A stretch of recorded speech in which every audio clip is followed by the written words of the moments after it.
करते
ओम शांति।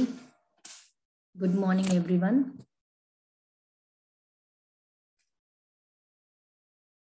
आज के इस सेशन में आपका पुनः एक बार स्वागत है। कल हमने कई गहरी बातें समझी कि परमात्मा यहाँ आकर अपने कैसे दिव्य कर्तव्य 3 निमित्त आत्माओं द्वारा करते हैं। पहले शिव बाबा ब्रह्मा को निमित्त बनाकर उनके मुख से इतना ऊंचा ज्ञान हम बच्चों को देते हैं, और ब्रह्मा मुख से ये ज्ञान सुनकर जो शिव बाबा के बच्चे बनते हैं तो बाबा कहते हैं वो ब्रह्मा मुख वंशावली ब्राह्मण है। तो शिव बाबा ने हमको अडॉप्ट किया है, परमात्मा ने इस संगम युग पर हम बच्चों को अडॉप्ट किया है अपना वर्षा देने के लिए। तो शिव बाबा का वर्षा कौन सा है? शिव बाबा का वर्षा है सुख का, शांति का, पवित्रता का, आनंद का, खुशी का। तो ये वर्षा तो आज हम देखते हैं वर्तमान समय हर आत्मा की चाह है, और ये वर्षा हमें शिव बाबा से ही प्राप्त हो सकता है, क्योंकि शिव बाबा ही इन सब का सागर है। उसी के पास ये भंडारे अथाह है। और संगम युग पर आकर शिव बाबा हमें ब्रह्मा मुख से ज्ञान सुनाकर अडॉप्ट करते हैं, ब्रह्मा मुख वंशावली सच्चे सच्चे ब्राह्मण बनाते हैं। वो ब्राह्मण जिनकी धर्म और धारणा भी बाबा श्रेष्ठ कर रहे हैं, साथ साथ कर्मों में श्रेष्ठता लाने के लिए शिव बाबा हम बच्चों को ज्ञान भी दे रहे हैं। तो कल हमने देखा ब्रह्मा मुख से शिव बाबा कैसे अपना पाठ अदा करते हैं। फिर हमने देखा जब ये सतयुगी दुनिया आ जाती है तो उसकी पालना के लिए भी बाबा दो आत्माओं को विशेष करके निमित्त बनाते हैं, जिनको श्री लक्ष्मी और श्री नारायण कहा जाता है और कंबाइंड रूप में विष्णु कहते हैं। फिर हमने ये भी देखा कि भक्ति में विष्णु के हाथ में 4 प्रकार के अलंकार दिखाए हैं। वास्तविक विष्णु वहां पर कोई 4 भुजा वाला तो देवता होता नहीं है। सतयुग में लक्ष्मी और नारायण अलग अलग प्रवृत्ति मार्ग के, गृहस्थी मार्ग के 2 आत्माएं हैं। लेकिन ये 4 अलंकार वर्तमान समय संगम युग पर जो ज्ञान युक्त अलंकार है, हम बच्चों को बाबा की श्रीमत अनुसार, बाबा के कहने अनुसार अपने जीवन में धारण करने हैं, और तभी हम इन लक्ष्मी नारायण के राज्य में आने के पात्र बन सकते हैं। साथ साथ हमने देखा कि हमारा ही तपस्वी रूप, सच्चे सच्चे ब्राह्मण बनने के बाद जब हम शिव बाबा की याद करते हैं, वही सच्ची तपस्या है। शिव बाबा की मत अनुसार अपनी जीवन व्यतीत करते हैं, वही सच्ची तपस्या है। और इसी तपस्वी स्वरूप को दिखाया गया है शंकर जी के रूप में, चाहे ब्रह्मा का तपस्वी रूप, चाहे हम ब्राह्मणों का तपस्वी रूप अर्थात शंकर। शंकर में हमने ये देखा कि उनकी तीसरी आंख खुली हुई है। तपस्या रियल मायने में उसी आत्मा की हो सकती है जिसको ज्ञान का तीसरा नेत्र मिला हो, जिसने स्वयं को पहचान लिया हो, साथ साथ अपने पिता परमात्मा को भी पहचान लिया हो। इसी ज्ञान नेत्र से हम इन सब बातों को देख सकते हैं, महसूस कर सकते हैं और अपने जीवन में अनुभव भी कर सकते हैं। तो ये शंकर रूप हमारा तपस्वी स्वरूप, जिसमें हम देखते हैं एक तो कम वस्त्र भी दिखाते हैं, क्योंकि तपस्या अर्थात देह भान से ऊपर उठ जाना, बॉडी कॉन्शियस से, रोल कॉन्शियस से ऊपर उठ जाना और सोल कॉन्शियस स्थिति में स्थित हो जाना। तो उसी का प्रतीक कम वस्त्र शंकर जी को दिखाते हैं। फिर हमने देखा कि गले में सांप पड़ा हुआ है। सांप अर्थात विकारों को दर्शाता है, जो जहर की तरह हमारे जीवन में काम कर रहे हैं, हमारे जीवन को दुख की ओर ढकेल रहे हैं। जब आत्मा तपस्या करना शुरू करती है, परमात्मा से अपना बुद्धि योग जोड़ती है, तो शिव बाबा की सर्व शक्तियां हमारे अंदर प्रवाहित होना शुरू हो जाती है। हम आत्माएं शक्तिशाली बन जाते हैं। हमारे अंदर वो 8 शक्तियां, जिसको हमने सुना था, 8 शक्तियों के रूप में हमने जाना था राज्यों के बेनिफिट्स में। तो जैसे हम देखते हैं भक्ति मार्ग में दुर्गा का स्वरूप दिखाते हैं, दुर्गा को हमेशा 8 भुजाएं दिखाई जाती है। वास्तव में दुर्गा ऐसी कोई देवी होकर ही नहीं गई जिसको 8 भुजाएं हो, क्योंकि जब इंसान ही 2 भुजाओं से अपने सारे कर्तव्य कर सकता है तो अष्टभुजा की क्या आवश्यकता है। वास्तव में ये सारे चित्र जो भक्ति में बने हैं, इसके पीछे कुछ ना कुछ आध्यात्मिक रहस्य है जो हम धीरे धीरे समझते जा रहे हैं। तो दुर्गा अर्थात दुर्गुणों को मिटाने वाली आत्मा। हर आत्मा जो अपने अंदर के दुर्गुणों को मिटा रही है वो दुर्गा समान है, और उसको अष्टभुजाएं दिखाना अर्थात आत्मा अपने दुर्गुणों को तभी मिटा सकती है जब उसकी ये 8 शक्तियां वो अपने जीवन में धारण करती है। चाहे वो सहन करने की शक्ति हो, चाहे परिस्थितियों का सामना करने की शक्ति हो, चाहे निर्णय करने की शक्ति हो, चाहे परखने की, चाहे बातों को समाने की शक्ति हो या सहयोग करने की शक्ति हो, विस्तार को सार में लाने की शक्ति हो या समेटने की शक्ति हो। तो जब हम प्रैक्टिकल में इन शक्तियों को समय प्रति समय योग्य रीति से प्रयोग में लाते हैं तो हमारे अंदर के दुर्गुण मिटते जाते हैं और हम दुर्गा का स्वरूप बनते जाते हैं। वास्तव में कहा जाए तो सारे देवी देवताएं जैसे जो अलग अलग रीति से दिखाए, जैसे अष्टभुजा वाला, फिर हमने शंकर जी का भी देखा कि प्रैक्टिकल में शंकर जी कोई देवता होकर नहीं गए, ये तो तपस्वी आत्मा की निशानी है। फिर हमने विष्णु जी के बारे में देखा, वो तो लक्ष्मी नारायण का कंबाइंड रूप है। वैसे अगर हम गणेश जी की बात करें तो गणेश जी भी प्रैक्टिकल में ऐसे कोई देवता होकर नहीं गए जो दुनिया के अंदर कहानियां सुनाई गई है कि बाबा शंकर जी क्रोधित हो गए, उन्होंने फिर उसका मुंह काट दिया, फिर आते आते हाथी दिखा तो उसका मुंह लगा दिया। ये सारी काल्पनिक कथाएं, दंत कथाएं हैं। रियलिटी में परमात्मा, अगर इसका आध्यात्मिक रहस्य हम समझे, क्योंकि गणपति का सीजन भी आ रहा है और डीप रीति से जब वो सीजन आएगा तब हम आपको बताएंगे ये वास्तविक ज्ञानी आत्मा की निशानी है। सर जो काटना है वो देह अभिमान का काटना है, और हाथी का सर लगाना अर्थात हाथी एक बुद्धिमान आत्मा है। हाथी की अपने आप में बहुत सारी विशेषताएं हैं। तो ज्ञानी आत्मा बन जाना ये वास्तविक गणेश बनना है। तो अभी उन बातों को हम डिटेल में नहीं डिस्कस करेंगे, समय पर वो बातें आपको क्लैरिफाई होती जाएंगी। आज का जो हमारा लेसन है, जो कई बार बीच बीच में सवाल आते थे कि हम कितने जन्म लेते हैं, क्या हर एक आत्मा एक जैसे जन्म लेती है या नंबर ऑफ बर्थ चेंज होते हैं, तो वो सारी डिटेल बातें आज हम जानेंगे। साथ साथ कौन सा धर्म इस विश्व नाटक में कब आता है, कैसे आता है, कैसे धर्म की वृद्धि होती है, क्या होता है, वो सारे गहरे राज जो परमात्मा ने हमें सुनाए आज आपके साथ शेयर करेंगे।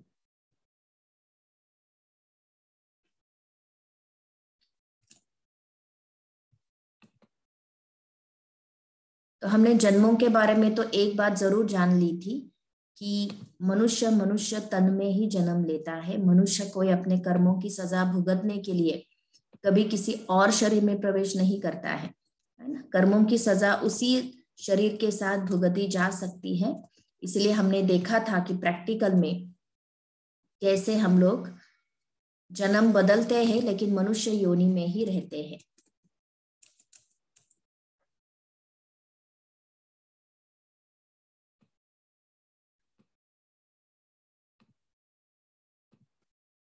तो आज का जो हमारा लेसन है वो है जन्मों की कहानी।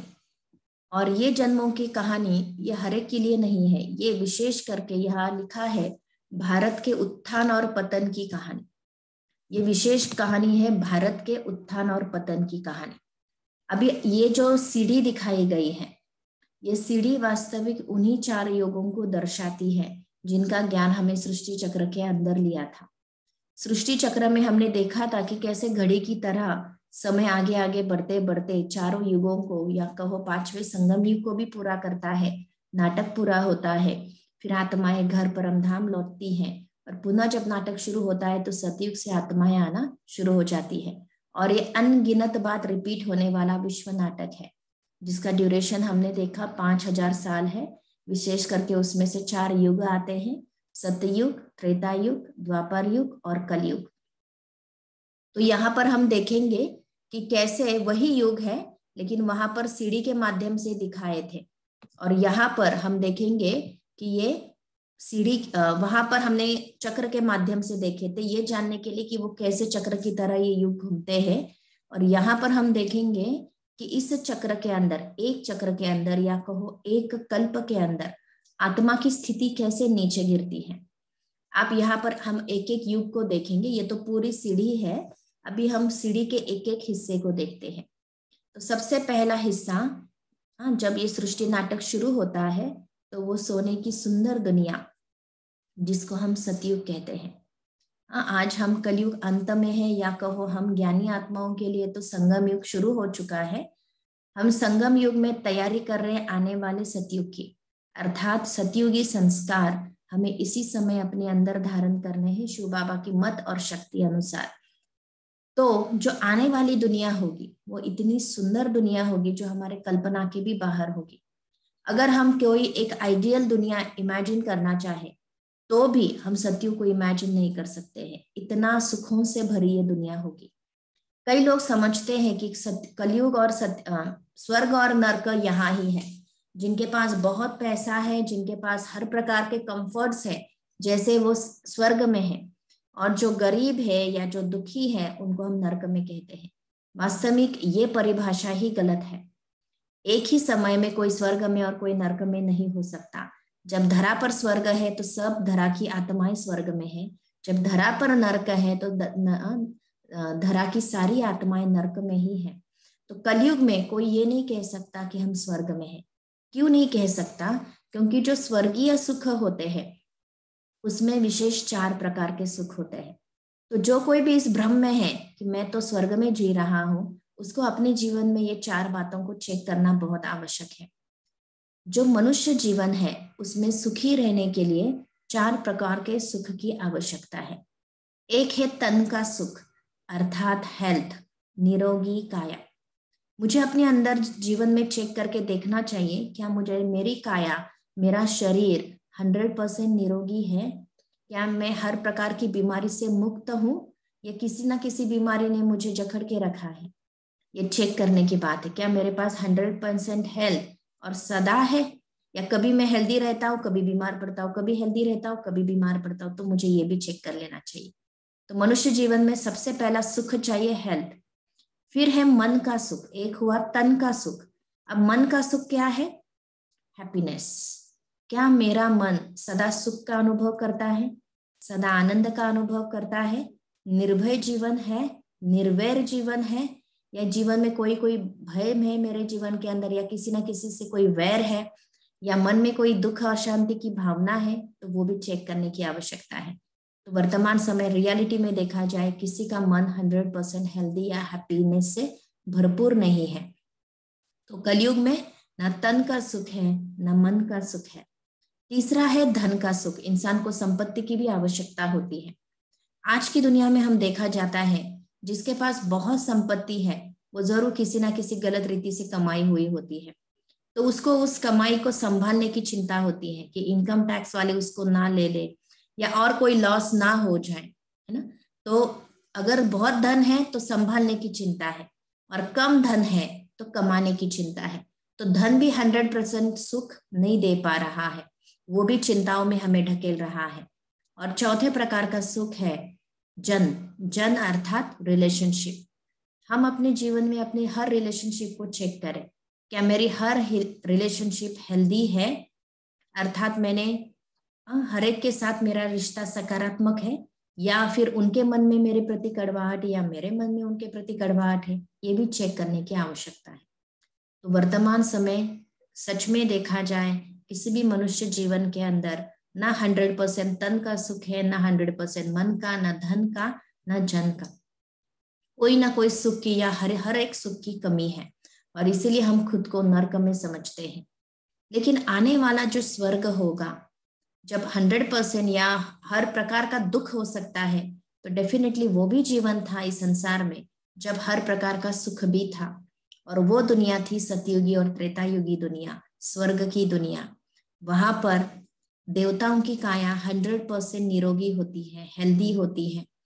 उनको मन को कोई चिंता भय नहीं होता है, हमेशा सुखी रहते हैं, हर एक के साथ बड़े प्यार से व्यवहार करते हैं, धन की कोई कमी नहीं होती है।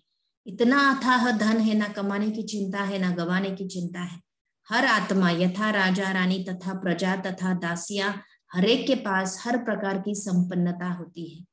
सिर्फ पद का अंतर होता है, लेकिन संपन्नता हर एक के जीवन में है। सबके पास चारों प्रकार का सुख है, वो है सतयुगी दुनिया। और जैसे हमने सृष्टि चक्र में देखा था, हर एक युग का ड्यूरेशन 1250 होता है। तो स्वर्गीय सुख हम वास्तव में अनुभव करते हैं टोटल 1250। लेकिन कौन सी आत्माएं 1250 अनुभव करेंगी, ये भी समझने की बात है। अभी हम वापस पुनः वो छोटे ड्रामे को इमेजिन करते हैं। जैसे अगर हम समझो थिएटर में गए हैं, कोई ड्रामा देख रहे हैं, ड्रामा में समझो 50 एक्टर्स हैं, ड्रामा की बिगिनिंग हो गई, तो 50 के 50 एक्टर फर्स्ट ओपन होते ही, स्क्रीन ओपन होते ही सामने नहीं आएंगे।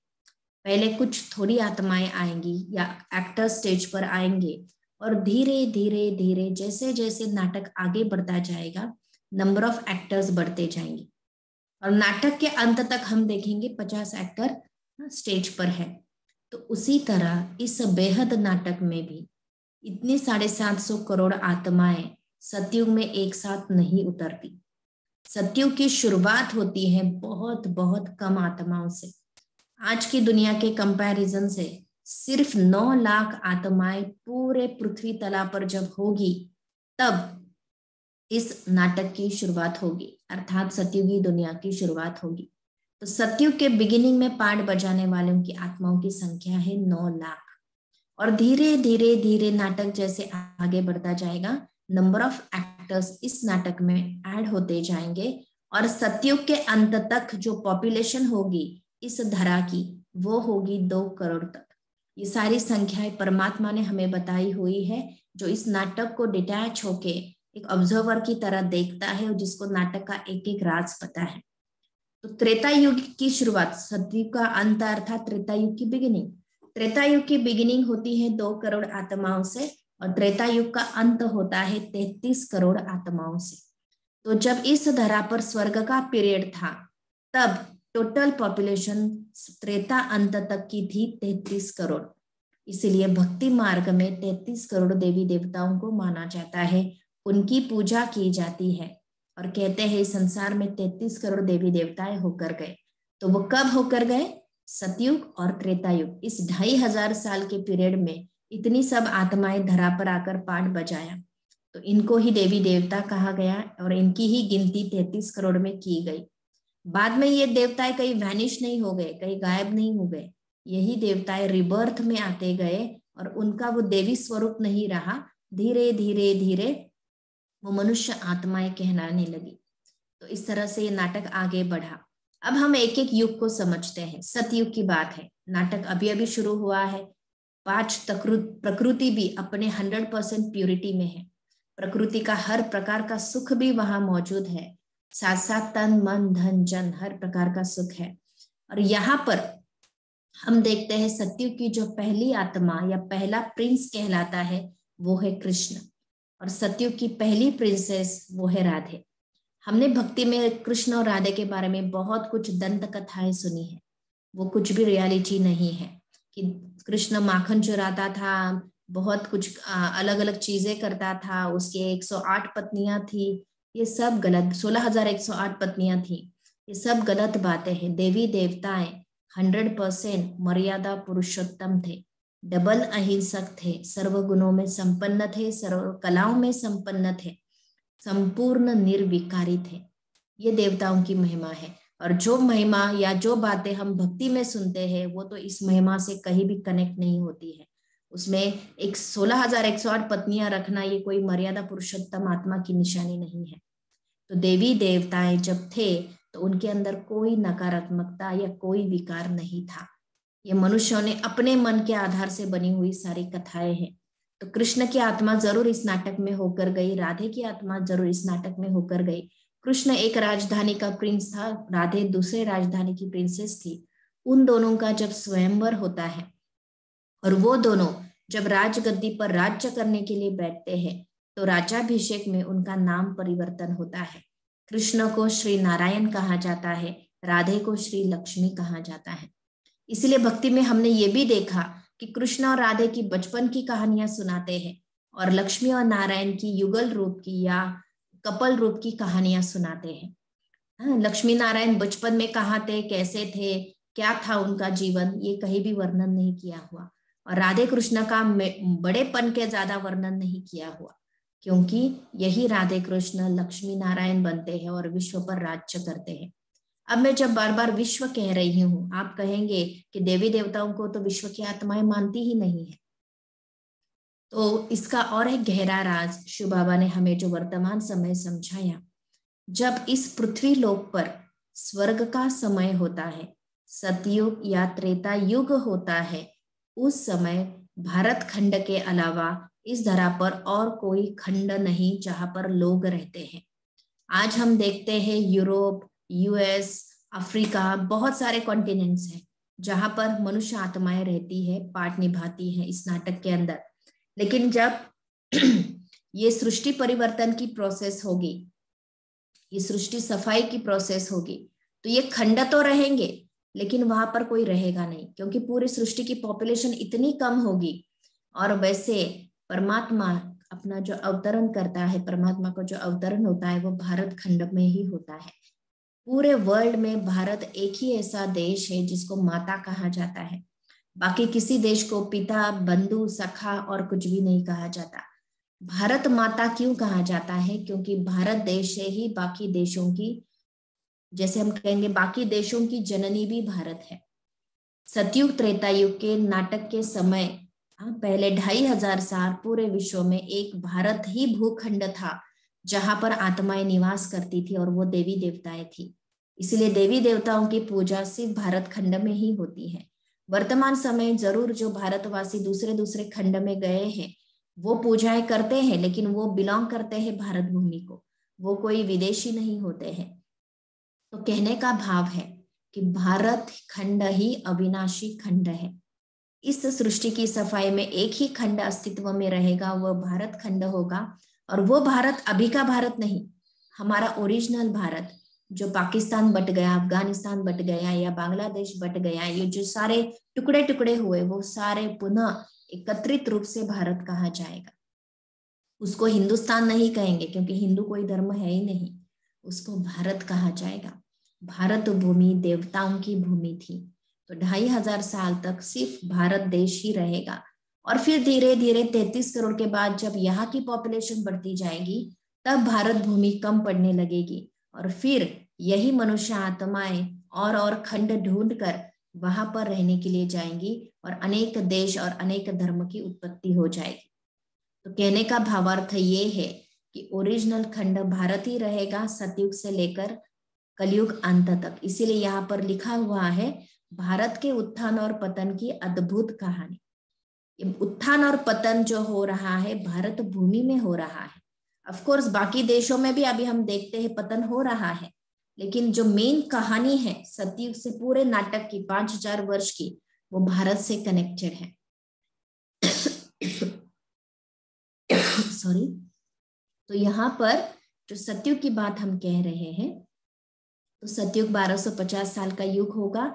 इसके प्रिंसेस शुरू के होंगे कृष्ण और राधे। राजगद्दी पर बैठने के बाद इनको लक्ष्मी नारायण कहा जाएगा, और लक्ष्मी नारायण इस भारत भूमि के या विश्व के महाराजा और महारानी होंगे, और वो नई दुनिया की पालना करेंगे।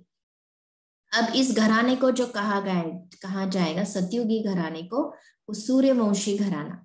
हम देखते हैं नारायण के आगे सूर्य शब्द यूज किया जाता है, सूर्य नारायण, क्योंकि नारायण सूर्यवंशी घराने के राजा थे। और जब राम की बात हम कहते हैं तो रामचंद्र, क्योंकि राम चंद्रवंशी घराने के राजा थे। तो यहाँ पर सूर्यवंशी घराना, कुल, देवी कुल, कलाएं 16 कला। 16 कला देवताएं संपूर्ण होते। 16 मतलब गिन के कोई 16 कला नहीं होती है, जैसे पुरानी दुनिया में कहा जाता था कि पुराने समय में कहा जाता था 16 आने सच बात। 16 आने सच बात अर्थात 100% राइट बात। तो वैसे 16 कला अर्थात हर कला में देवी देवताएं निपुण थे, सर्व गुणों में संपन्न थे, संपूर्ण निर्विकारी थे। कोई विकार, काम, क्रोध, लोभ, मोह, अहंकार, कोई भी विकार उनके अंदर नहीं होता है। मर्यादा पुरुषोत्तम होते हैं और परम अहिंसक। किसी भी प्रकार की हिंसा, चाहे शारीरिक चाहे मानसिक, किसी भी प्रकार की हिंसा देवताएं नहीं करते थे। और कितने जन्म होते होंगे, क्योंकि ये पूरी कहानी है 84 जन्मों की। दुनिया में कहा जाता है मनुष्य 84 लाख योनियों में से गुजरता है, तो ये गलत भाव है, ये गलत चीज है कहने की। क्योंकि जिस किसी ने लिखा था किताबों में, उसने लिखा था 84 लक्ष्य, और लक्ष्य शब्द के 2 अर्थ निकलते हैं। लक्ष्य अर्थात अटेंशन, लक्ष्य अर्थात लाख। तो लिखने वाले का भावार्थ था 84 लक्ष्य अर्थात 84वें जन्म पे अटेंशन, और लेने वाले ने उसका भावार्थ ले लिया 84 लाख जन्म। जस्ट इमेजिन, अगर नाटक ही 5000 साल का है और मनुष्य आत्मा अगर 84 लाख जन्म लेती है, तो उसके एक रोल की आयु कितनी होगी, लाइफ स्पैन कितना होगा, बहुत ही कम होगा, विच इज नॉट प्रैक्टिकल। तो इसीलिए परमात्मा ने हमें कहा है इस विश्व नाटक में आत्माएं जो मैक्सिमम जन्म लेती है वो 84 लेती है, और मिनिमम 1 जन्म। ये मैक्सिमम और मिनिमम क्यों है? क्योंकि नाटक में हर एक्टर का रोल एक जितना लेंथ का नहीं होता है। कोई एक्टर नाटक के शुरू से अंत तक एक्टिंग करता है, कोई एक्टर बीच में से एंट्री करता है, कोई एक्टर नाटक जब पूरा होता है तब गेस्ट अपीयरेंस में आ जाते हैं, 5 मिनट रोल अदा करके नाटक पूरा हो जाता है।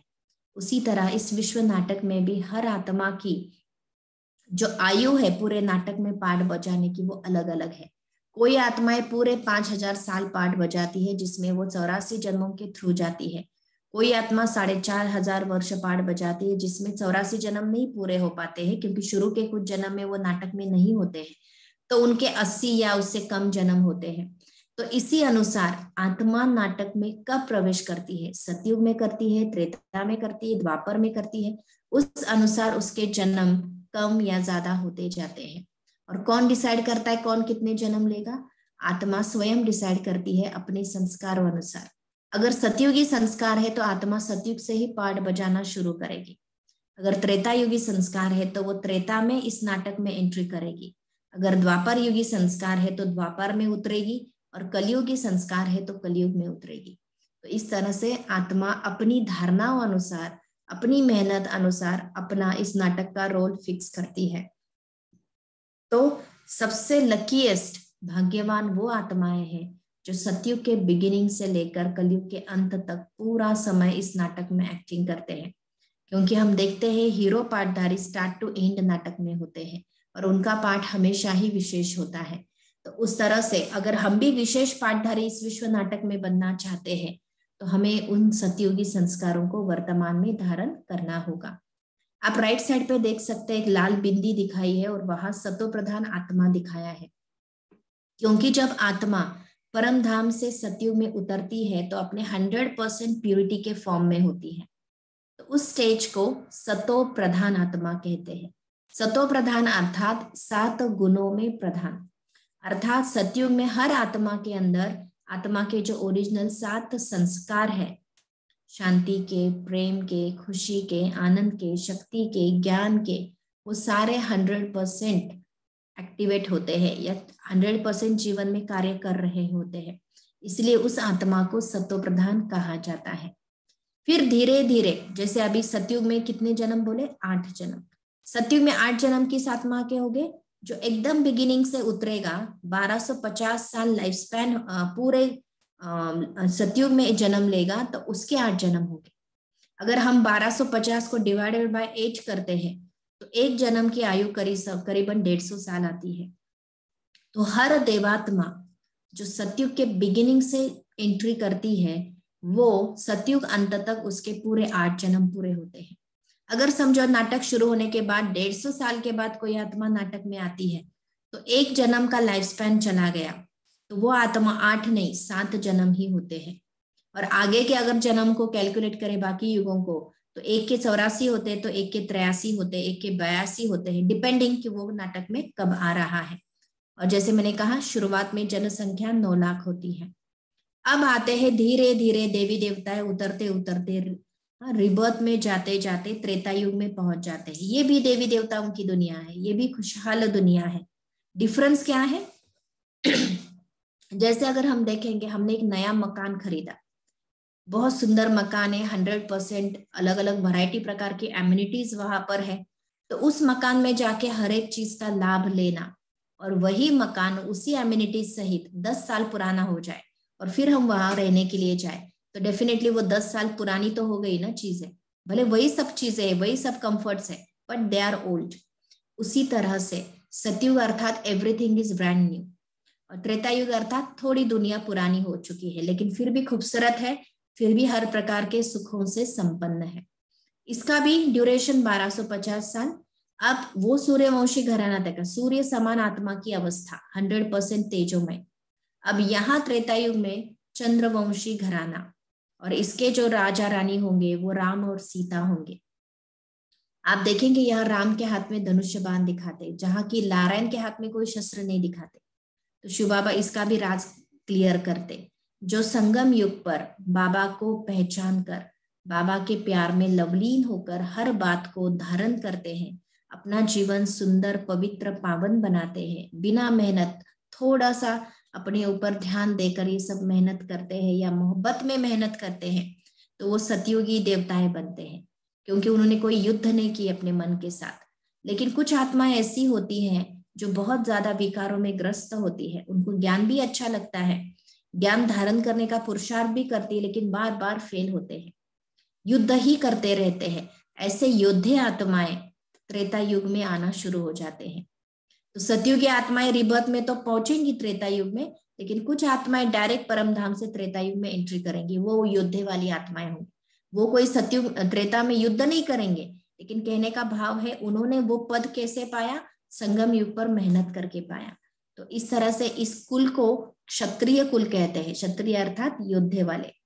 अब पहले हम 16 कला संपन्न थे, अब धीरे धीरे कलाएं कम हो जाती है, और त्रेता युग में देवताओं के अंदर थोड़ी कलाएं कम होने के कारण 14 कला कहा जाता, वहां 8 जन्म थे 1250 में, यहाँ 1250 में 12 जन्म होते, अर्थात शरीर की आयु थोड़ी कम हो जाती है। वहां जनसंख्या 9 लाख से शुरुआत हो गई थी, यहाँ जनसंख्या 33 करोड़ से एंड होती है। तो त्रेता अंत तक 33 करोड़ जनसंख्या रहती है। और सतयुग त्रेता युग, इस दोनों युगों को मिलकर स्वर्ग कहा जाता है, और इन दोनों युगों को मिलकर ब्रह्मा का दिन भी कहा जाता है या शिवालय भी कहा जाता है। सतयुग में आत्मा की अवस्था सतो प्रधान थी, और त्रेता युग में आत्मा की अवस्था सतो गुणी होती है। मतलब वो जो 100% सब कुछ था वो थोड़ा हल्का सा परसेंटेज में कम हो जाता है। फिर तीसरा युग आता है उतरते उतरते, वो है द्वापर युग। और जैसे आपको कहा था, द्वापर युग अर्थात भक्ति का युग। देवी देवताएं अपने उस देवत्व में नहीं रहती है, वो देवी संस्कार धीरे धीरे मर्ज होने लगते हैं, धीरे धीरे देह भान जागृत होता है, कुछ ना कुछ हल्की सी दुख की फीलिंग आती है, और आत्मा में एक संस्कार होता है, दुख में मिले, दुख जैसे ही मिले परमात्मा को याद करो या भगवान को याद करो। अब वहां द्वापर युग में तो शिव बाबा होते नहीं है, ना सतयुग त्रेता युग में बाबा होते हैं, तो अब कौन से किसको पूजे? तो उनको सबसे पहले याद आता है कि कोई निराकार शक्ति ने हमें देवी पद दिलाया था, देवताओं को ही ये याद आता है, और वो निराकार शक्ति और कोई नहीं थी, वो शिव के रूप में उनको थोड़ा याद आता है। तो सबसे पहले भक्ति जो शुरू होती है भक्ति मार्ग में, वो शिव की शुरू होती है। इसलिए आप भारत में सबसे प्राचीन मंदिर ढूंढेंगे तो सबसे प्राचीन मंदिर है सोची सोमनाथ का मंदिर, शिव का मंदिर। कहा जाता है ये जब मंदिर बना था, वो कहते हैं हिस्ट्री में ये तो 2500 साल पुराना मंदिर है। अगर हम कलयुग अंत से 2500 साल पहले चला जाए तो द्वापर युग की बिगिनिंग थी, तब ये सोची सोमनाथ का मंदिर बना था। हाँ, देवताओं ने ही अपने शिव परमात्मा को याद करके शिव जी का मंदिर बनाया था। और तब जब बनाया था वो मंदिर सोने का मंदिर था, हीरों की उसके अंदर सजावट थी, क्योंकि उस समय इतनी सारी संपन्नता भारत के अंदर थी। और कहा जाता है इस सोची सोमनाथ मंदिर को 17 बार एक लुटेरे ने लूटा, मोहम्मद गजनवी। मतलब इतना उस मंदिर के अंदर भरा चुका था कि वो 17 बार लूटा, लेकिन फिर भी मंदिर को खाली नहीं कर पाया। और ये रियलिटी है, आप गूगल पर सर्च कर सकते हैं कि मोहम्मद गजनवी ने इस मंदिर को बहुत बार लूटा है। और इस तरह से कहने का भावार्थ कि भक्ति सबसे पहले शुरू हुई शिव की, देवताई पुनर्जन्म में आके उन्होंने शिव की मूर्ति बनाई और उसकी पूजा शुरू की। फिर धीरे धीरे स्मृतियां देवताओं को आने लगी द्वापर युग में कि शिव के बाद जो श्रेष्ठ थे वो लक्ष्मी नारायण थे, फिर लक्ष्मी राधे, पहले तो राधे कृष्ण की पूजा शुरू हुई। आज हम देखते हैं कृष्ण को दुनिया में भगवान कहा जाता है, वास्तव में कृष्ण कोई भगवान नहीं है, कृष्ण भगवान समान बनने वाली पहली आत्मा है। ये डिफरेंस हम समझ जाए, कोई भी बच्चा अपने पिता के समान बन सकता है, लेकिन कोई भी बच्चा पिता नहीं बन सकता। भगवान परमात्मा शिव बाबा है जो निराकार है, इस नाटक में नहीं आते हैं, और उनके समान पवित्रता को धारण करने वाली जो पहली आत्मा है जिसको हम ब्रह्मा की आत्मा कहते हैं, वही ब्रह्मा की आत्मा सतयुग में कृष्ण का रोल अदा करती है। तो वो कृष्ण भगवान नहीं, लेकिन भगवान समान पहली आत्मा है। तो इसीलिए भक्ति में ये जो हम कहते हैं कृष्ण भगवान, वो गलत शब्द है, कृष्ण देवता है न कि भगवान। लेकिन शिव बाबा के बाद जो पूजनीय होते हैं वो कृष्ण की और राधे की आत्मा होती है। इसीलिए शिव के बाद जो पूजा शुरू हुई वो राधे और कृष्ण की पूजा शुरू हुई, उसके बाद लक्ष्मी नारायण की पूजा, उसके बाद राम सीता की पूजा, फिर तो धीरे धीरे धीरे अनेक देवी देवताओं की पूजा भक्ति में शुरू हो गई। अब द्वापर युग में जन्म और बढ़े, क्योंकि आयु धीरे धीरे कम होने लगी। आयु कम होने का कारण क्या? मन में विकारों की प्रवेशता। जैसे मन में विकार प्रवेश करते हैं, सोच गलत होने लगती है, व्यवहार गलत होने लगता है, दुख की अनुभूति होती है जिसका असर बॉडी पर भी होता है, और धीरे धीरे आयु कम होना शुरू हो जाता है। इसलिए नंबर ऑफ बर्थ 1250 में द्वापर युग में 21 जन्म होते हैं। कलाएं आधी हो जाती है, पहले 16 कला संपन्न थे, अब 8 कला संपन्न। पहले देवता कुल था, फिर क्षत्रिय कुल, यहाँ इस कुल को वैश्य कुल कहा जाता है। आत्मा की अवस्था भी नीचे आ जाती है, पहले आत्मा सतो प्रधान थी, फिर सतोगुनी। अब द्वापर में वो रजो प्रधान आत्मा अर्थात बिटवीन, ना बहुत दिव्य गुणों से संपन्न और ना बहुत अवगुणों से संपन्न, बीच वाली आत्मा की अवस्था हो जाती है। फिर आता है चौथा युग, जिसको कहते हैं कलियुग। ये भी 1250 साल का है, हमने देखा। यहाँ पर आत्मा के अंदर की शुद्रता बढ़ती जाती है, नकारात्मकता बढ़ती जाती है, विकार बढ़ते जाते हैं और इतने बढ़ते हैं कि आत्मा में अब कोई अच्छी कलाएं नहीं रहती है। शूद्र कुल बन जाता है, कलाहीन बन जाती है आत्मा। और 1250 में सबसे जास्ती जन्म जो होते हैं वो कलयुग में होते हैं, और वो होते हैं 42 जन्म, 42 बर्थ्स, और जनसंख्या 700 प्लस करोड़ इतनी बढ़ जाती है। तो यहाँ और आत्मा की अवस्था हम देख रहे हैं तमो प्रधान अवस्था। आत्मा तामसिक वृत्तियों में प्रधान बनती है, सात्विक वृत्तियों में नहीं। तो इसीलिए तमो प्रधान अवस्था। जिन देवताओं की पूजा करते हैं उन्हीं को डुबो देते हैं, एक दूसरे का खून करते हैं, है ना। हम देखते हैं आज क्या हो रहा है, जहां एक तरफ नारी को लक्ष्मी करके पूजा जाता था, वहां कलयुग में उसी नारी को उपभोग की वस्तु बनाया जाता है। तो इस तरह से देह भान का स्वरूप, हाईएस्ट स्वरूप अर्थात कलयुग। तो ये दुखी दुनिया जो अभी वर्तमान समय हमें चारों तरफ दिखाई दे रही है, और इन दो लास्ट के युगों को मिलकर कहा जाता है ब्रह्मा की रात अर्थात वैशालय। पहले था ब्रह्मा का दिन, शिवालय, शिव का आलय, शिव का घर, और अभी हम कह रहे हैं वैशालय अर्थात निगेटिव वृत्तियों का आलय, घर। और ये है ब्रह्मा की रात, आत्मा की अवस्था, तमोप्रधान अवस्था। तो अभी अगर हम टोटल कैलकुलेशन करें सतयुग से लेकर कलयुग अंत तक, तो सतयुग में आत्मा के 8 जन्म, त्रेता युग में 12 जन्म, तो 8 और प्लस 12 हो गए 20 जन्म, द्वापर युग के 21 जन्म तो हो गए 41 बर्थ, और कलयुग के 42 बर्थ। तो 41 प्लस 42 83 बर्थ में आत्मा आती है कलयुग अंत तक। कौन सी आत्मा? जो सतयुग के बिगिनिंग से नाटक में उतरती है उसके 83 बर्थ हुए। अगर कोई आत्मा द्वापर युग के बिगिनिंग से अगर आ गई हो तो उसके द्वापर युग के 21 और कलयुग के 42 63 बर्थ से इस नाटक में होंगे।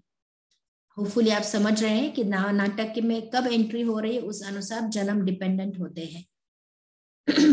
तो अभी 84वां जन्म कौन सा? ये तो 83 जन्म का कैलकुलेशन हुआ। 84वां जन्म अर्थात आध्यात्मिक ब्राह्मण जन्म।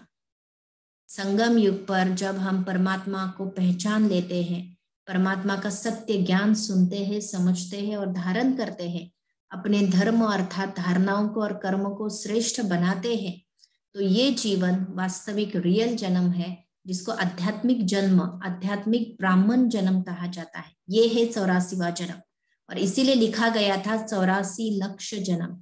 84वें जन्म पे लक्ष्य रखो, अटेंशन रखो, क्योंकि this is the most valuable birth. क्यों वैल्यूएबल है? क्योंकि इसी जन्म में हम परमात्मा के सन्मुख आते हैं, परमात्मा को यथार्थ जानते हैं कि वो कौन है, कैसा है और क्या करता है, और उसकी डायरेक्ट पालना में हम पलते हैं। बाकी जन्मों में हम देवी देवताओं के बच्चे बने, मनुष्यों के बच्चे बने, लेकिन भगवान के डायरेक्ट बच्चे कभी नहीं बने। भगवान का डायरेक्ट बच्चा बनने का सौभाग्य जो है वो हमें संगम युग पर मिलता है, क्योंकि शिव बाबा ने हमको ब्रह्मा मुख से अडॉप्ट किया है, अपना बनाया है, और अपना सारा वर्षा वर्तमान समय हमें दे रहे हैं। इसीलिए आप देख रहे हैं यहाँ ब्रह्मा कुमार कुमारियां दिखाए हुए हैं, शिव बाबा की छत्र छाया में पल रहे हैं। तो इसीलिए इस 84वें जन्म पर अटेंशन। अब तक जो कुछ भी किया हमने नाटक में जाने अनजाने में किया, अज्ञानवश किया, लेकिन संगम युग पर मैं आत्मा जो कुछ भी करूं, ज्ञान के रहस्यों को समझ कर करूं, अपने हर कर्म पर अटेंशन रखूं, अपने हर सोच पर अटेंशन रखूं, क्योंकि संगम युग एक ऐसा पीरियड है जब मैं अपनी रिकॉर्डिंग कर रही हूँ। सतयुग की रिकॉर्डिंग, त्रेता युग की रिकॉर्डिंग, द्वापर युग की रिकॉर्डिंग और कलयुग की रिकॉर्डिंग। और हम देखते हैं जब कोई भी रिकॉर्डिंग चलती है तो बहुत अटेंशन रखा जाता है कि वो साउंड प्रूफ रिकॉर्डिंग हो, उसमें कोई डिस्टर्बेंस ना हो, अच्छे से अच्छे रिकॉर्डिंग हो, क्वालिटी वाली रिकॉर्डिंग हो। तो उसी तरह संगम युग पर हम अपने अंदर देवी संस्कारों की रिकॉर्डिंग कर रहे हैं। इसीलिए अपने ऊपर बहुत ध्यान, अपने ऊपर अटेंशन, दूसरों को हम ना देखें, दूसरों के साथ कंपेयर हम ना करें, बाहर दुनिया में क्या चल रहा है उससे भी प्रभावित ना हो, सिर्फ और सिर्फ अपना अटेंशन स्वयं की सोच पर, स्वयं की बोल पर और स्वयं के कर्मों पर दे, स्वयं के संस्कारों पर दे। क्योंकि जिस प्रकार के संस्कार में आत्मा अपने अंदर स्टोर करने जो जाने वाली हूँ, वही उसी आधार से मुझे भविष्य में प्राप्तियां होने वाली है, अनेक जन्मों की प्राप्तियां होने वाली है। मैं आत्मा खुद अपना भाग्य संगम युग पर बना रही हूँ। ये बात बहुत ध्यान से समझे और सुने। देखो, दुनिया में कोई अभागी होता है ना, तो कई बार हंसी मजाक में लोग उसको कहते हैं, भगवान जब भाग्य बांट रहा था तुम सोए हुए थे क्या?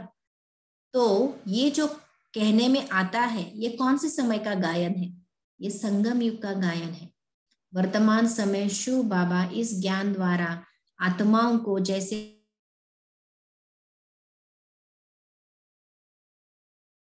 भगवान बन जाओ, लेकिन ऐसे समय पर अगर कोई सो जाए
आला परत।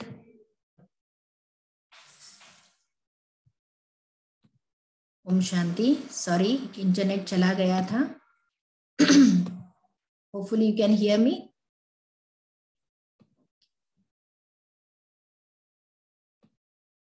आप सुन पा रहे हैं ना सभी? हाँ जी, ओके। तो जहां पर हम डिस्कस कर रहे थे,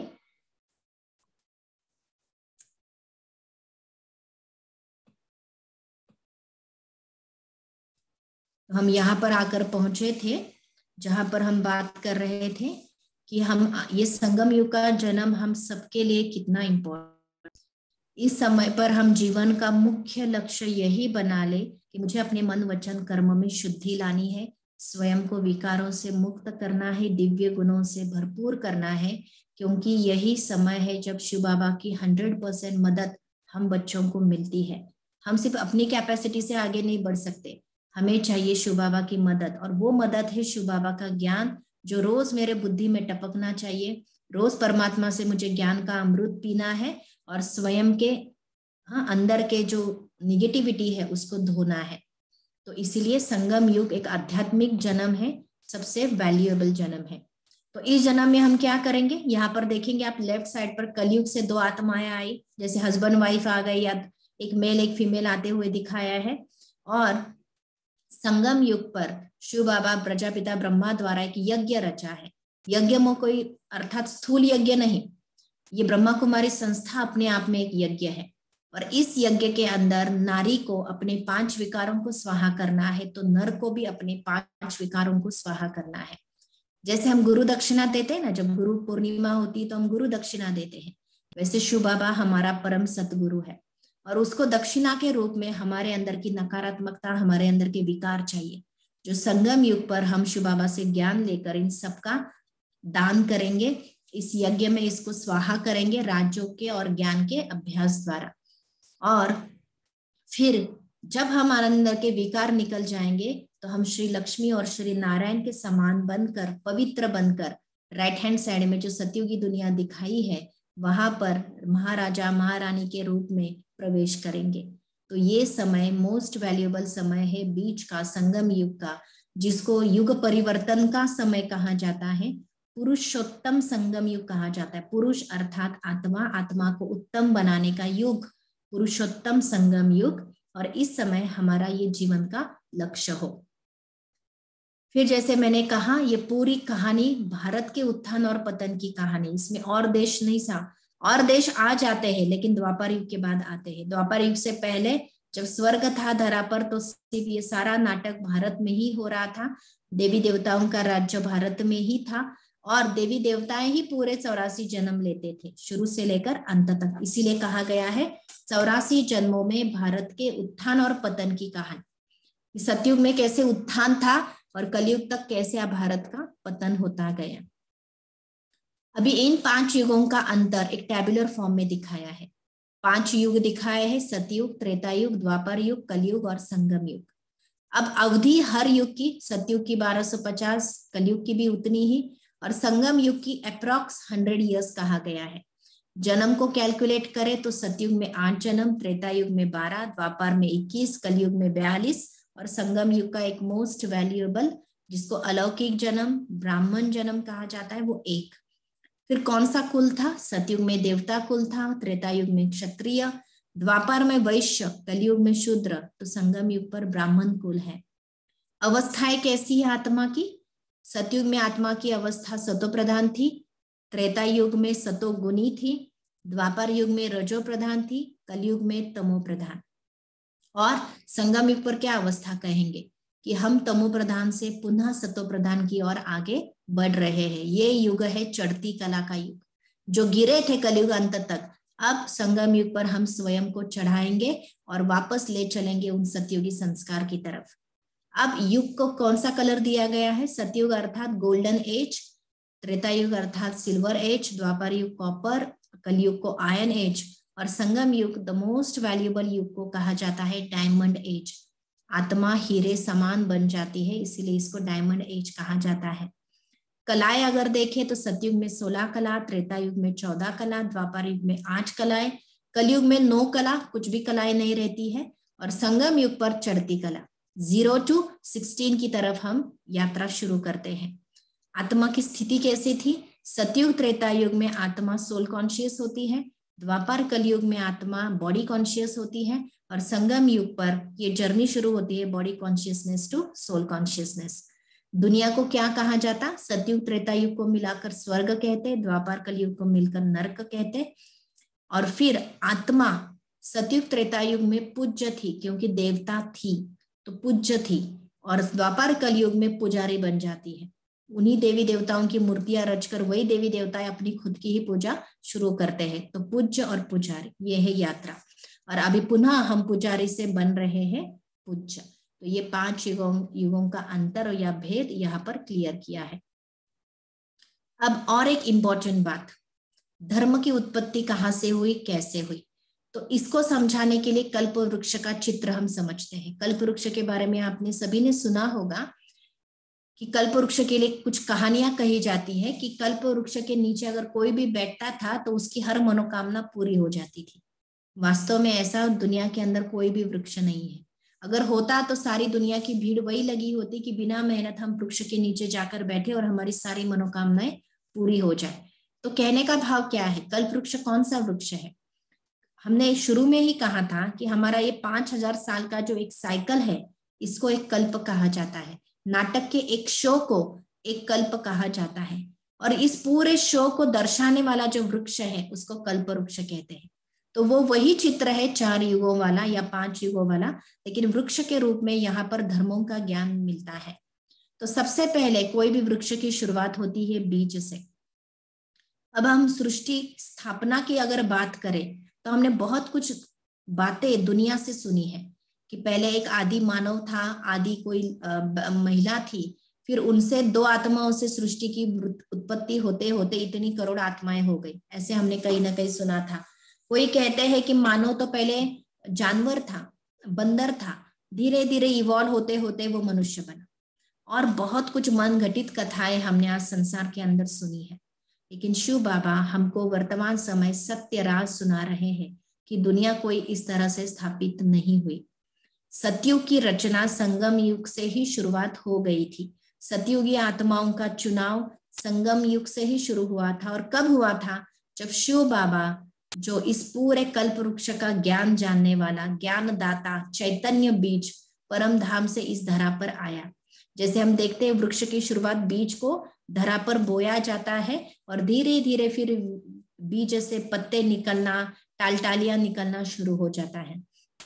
तो वैसे इस सृष्टि की स्थापना करने के लिए, सतयुग की सृष्टि स्थापना करने के लिए संगम युग पर शिव बाबा परमधाम छोड़कर इस पृथ्वी तला पर ब्रह्मा तन में प्रवेश करते हैं। तो जैसे बीज की स्थापना हो गई, परमात्मा इस वृक्ष के बीज है जो पूरे झाड़ का रहस्य हमको समझाते हैं।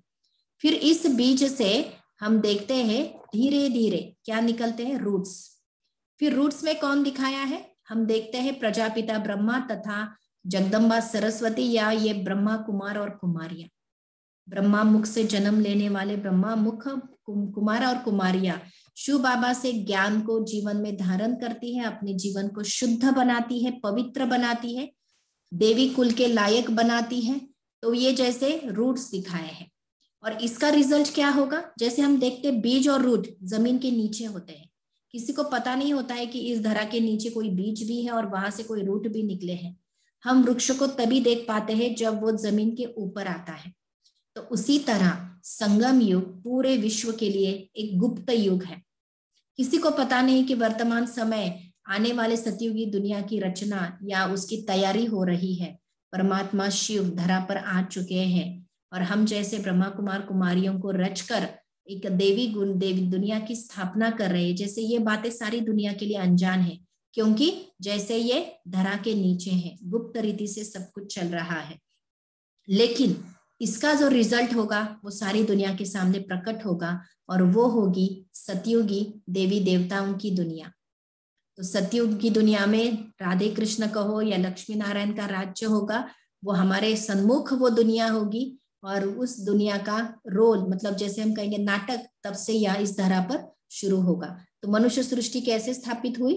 ना किसी आदि देव या आदि देवी से हुई, ना जंगल में किसी दो आत्माओं से हुई, ना बंदर इवॉल्व होके हुई, लेकिन सतयुग की सृष्टि की स्थापना संगम युग पर जो पहले से ही सृष्टि स्थापित थी उसमें से परमात्मा ने नई देवी सृष्टि लाई।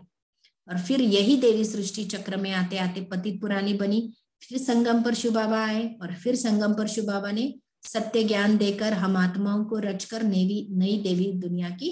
तो ये जैसे साइकिल है जो अनंत बार चलती ही रहती है।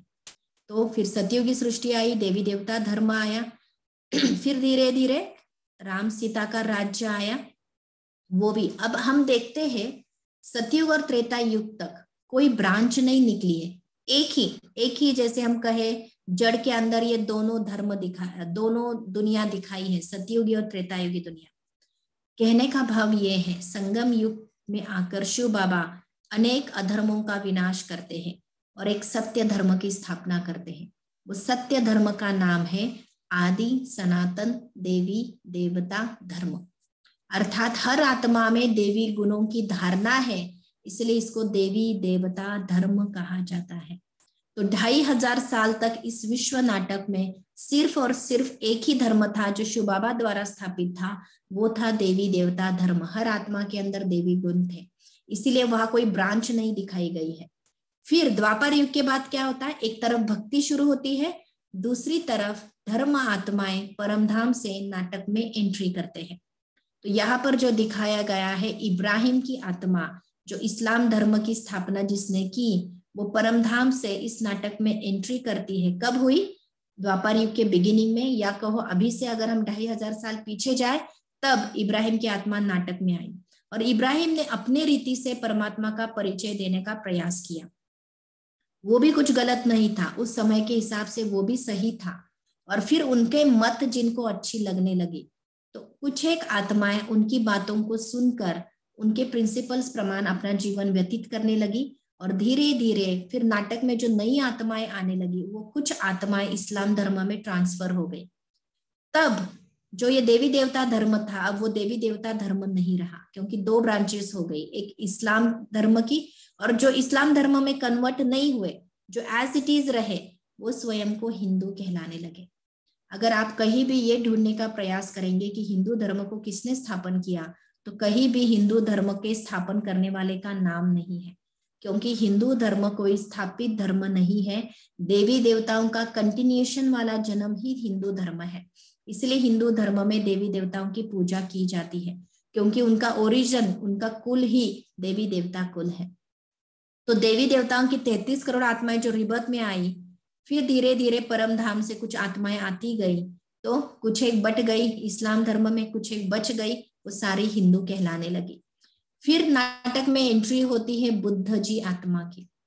बुद्ध जी ने भी अपने हिसाब से परमात्मा का परिचय, या तो वो परमात्मा को मानते ही नहीं थे, आत्मा को ही ज्यादा मानते थे और गुणों को ज्यादा मानते थे, वैल्यूज को इंपॉर्टेंस देते थे। तो उन्होंने अपने रीति से पॉजिटिविटी लाने का प्रयास इस सृष्टि के अंदर किया 1250 वर्ष पूर्व। और फिर उनके द्वारा जो धर्म स्थापन हुआ, उनके फॉलोअर्स जो बन गए, वो बौद्धी धर्म वाले कहलाने लगे। ये दूसरी ब्रांच निकल गई। फिर नाटक में आते हैं क्राइस्ट जी, करीबन 2000 वर्ष पूर्व। इसीलिए जो हम कैलेंडर फॉलो कर रहे हैं वर्तमान समय, वो हम क्रिश्चियन कैलेंडर फॉलो कर रहे हैं जो 2022 दर्शाता है। इसीलिए क्योंकि उस समय, इतना समय पहले क्राइस्ट इस नाटक में आए थे और उन्होंने क्रिश्चियन धर्म की स्थापना की, उनके फॉलोअर्स बन गए, क्रिश्चियन धर्म स्थापित हुआ। फिर आते हैं आदि शंकराचार्य। जब विकारों से तंग होना कुछ आत्माएं शुरू हो जाती है, तो वो घर बार को छोड़ना पसंद करती है ताकि विकारों से मुक्त हो सके। और ऐसे संन्यास धर्म की स्थापना करने वाले आदि शंकराचार्य द्वारा संन्यास धर्म की स्थापना 1500 वर्ष पूर्व स्थापन हुई। फिर आए मोहम्मद गुरु नानक जी। गुरु नानक जी द्वारा 500 वर्ष पहले सिख धर्म की स्थापना हुई। फिर धीरे धीरे अनेक धर्म, अनेक जाति, अनेक ब्रांचेस बढ़ती गई। ये वृक्ष मनुष्य रूपी कल्प वृक्ष, अर्थात मनुष्यों का विस्तार कैसे होता है इसका ज्ञान देने वाला वृक्ष। इसलिए यहाँ पर हम देखते हैं जैसे जैसे नाटक आगे बढ़ता है, धर्म भी बढ़ते जा रहे हैं और मनुष्य आत्माओं की जनसंख्या भी बढ़ती जा रही है। फिर अंत में प्रजापिता ब्रह्मा दिखाए हैं। कलयुग अंत में प्रजापिता ब्रह्मा के तन में शिव बाबा प्रवेश करके ये सत्य ज्ञान हमें सुनाते हैं। सारे अधर्म जो बन चुके हैं उनका विनाश कराते हैं और पुनः सतयुगी दुनिया की स्थापना करते हैं। तो ये महाविनाश की कुछ चीजें दिखाई है कि प्रकृति अपने 5 विकराल रूप में होंगी। हर प्रकार का नुकसान प्रकृति द्वारा भी होगा, साथ साथ परमाणु युद्ध, एटम बॉम्ब्स का प्रयोग करके भी इस सृष्टि की सफाई होगी। साथ साथ सांप्रदायिक लड़ाइयां, धर्म आपस में लड़ पड़ेंगे। तो इन सारे बातों से इस कलयुगी सृष्टि की सफाई होगी। तो कल्प वृक्ष अर्थात इच्छा पूर्ति का वृक्ष। तो इस वृक्ष के नीचे कौन बैठे है? वास्तविक में तो ऐसा कोई वृक्ष है ही नहीं, लेकिन अगर ज्ञान के आधार से भी इस वृक्ष को समझे तो इस वृक्ष के नीचे बैठने वाले हैं ब्रह्मा कुमार कुमारियां, परमात्मा ने ब्रह्मा द्वारी रची हुई रचना। तो शिव बाबा कहते हैं बच्चे संगम युग पर अपने एक एक संकल्पों के ऊपर, एक एक थॉट के ऊपर ध्यान दो, क्योंकि मैं तुम्हारा साथी हूं। जो तुम विचार करोगे वो रियल हो जाएगा। अगर तुम अच्छा सोचोगे तुम्हारी वो अच्छा इच्छा पूर्ति हो जाएगी, लेकिन तुम गलत सोचोगे तो वो भी रावण अर्थात विकार आपकी इच्छा पूरी करेंगे। तो इसीलिए अपने संकल्पों के ऊपर ध्यान, हम अच्छे से अच्छे संकल्प करें ताकि हमारे जीवन में सब कुछ अच्छा होता जाए। इसी कल्प वृक्ष को हम देखते हैं, जब 3 लोक का चित्र हमने देखा था तो परम धाम में उल्टा वृक्ष दिखाते हैं। ये उल्टा वृक्ष और कोई नहीं है, कल्प वृक्ष का ही प्रतीक है। आत्माएं परम धाम में भी इस वृक्ष की तरह अपने स्थान पर स्थित होती है। टॉप में बीज शिव बाबा होता है, फिर नीचे देवी कुल की आत्माएं और फिर ब्रांचेस के रूप में अलग अलग धर्म की आत्माएं। तो ये थी ज्ञान की कही डीप बातें जो हमने थोड़े समय में जानने का प्रयास किया। हो सकता है आपको इसमें से कुछ बातें समझ में आई हो या ना भी आई हो, तो हम कुछ मिनट मेडिटेशन करें, फिर आप आपके सवाल पूछ सकते हैं।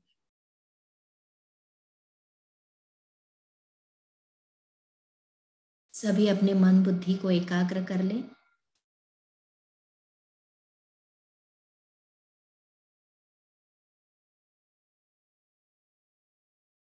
आ जाए अपने सत्य स्वरूप में।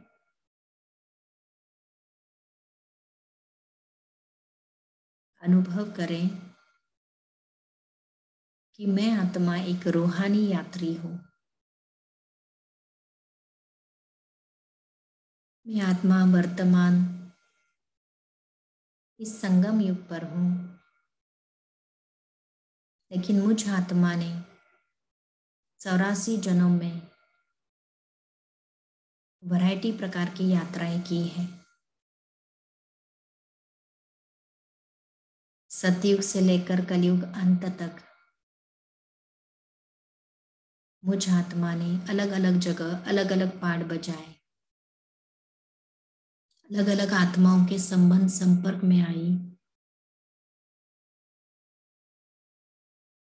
अनेक आत्माओं के साथ मेरा एनर्जी एक्सचेंज हुआ,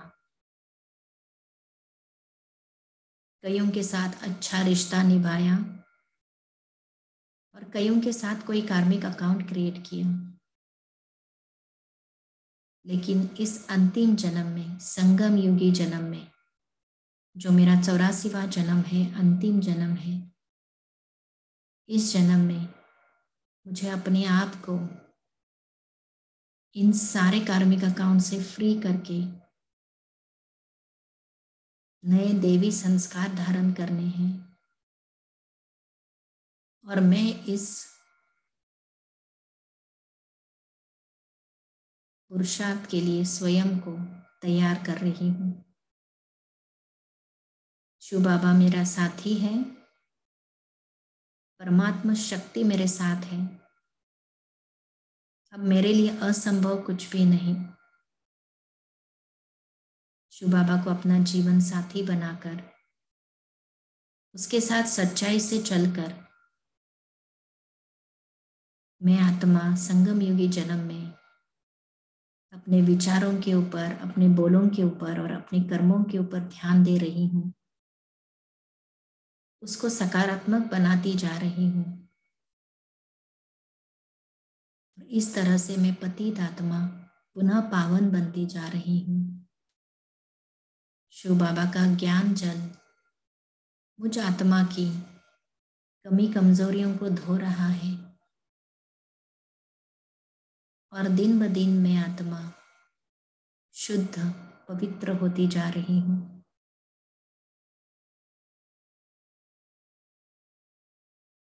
अनुभव कीजिए, मैं बहुत शुद्ध हूँ, बहुत पवित्र।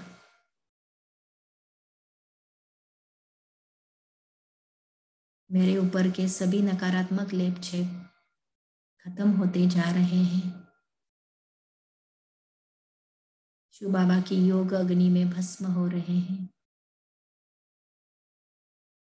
और मैं पुनः देवता समान बनती जा रही हूँ। शुक्रिया मेरे मीठे बाबा, आपका लाख लाख शुक्रिया। ओम शांति शांति शांति।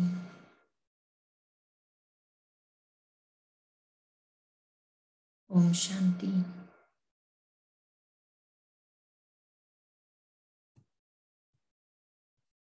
आपको कुछ सवाल पूछना हो आप पूछ सकते हैं।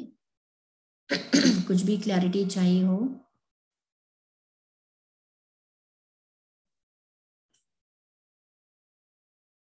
काफी हेवी लगा आज का लेसन, क्योंकि ज्ञान की तो बहुत बातें हैं जो हम थोड़े समय में समझाने का प्रयास कर रहे हैं।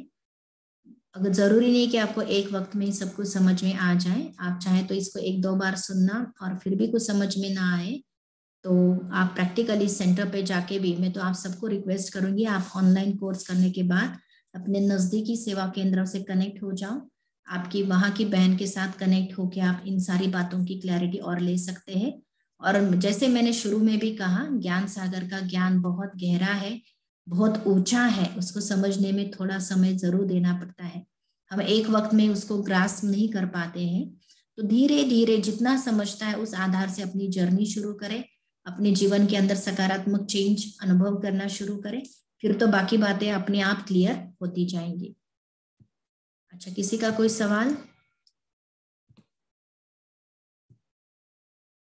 आपको समझ में आ रहा है वो भी आप रिप्लाई कर सकते हैं, और स्वयं को अनम्यूट करके आप बात कर सकते हैं।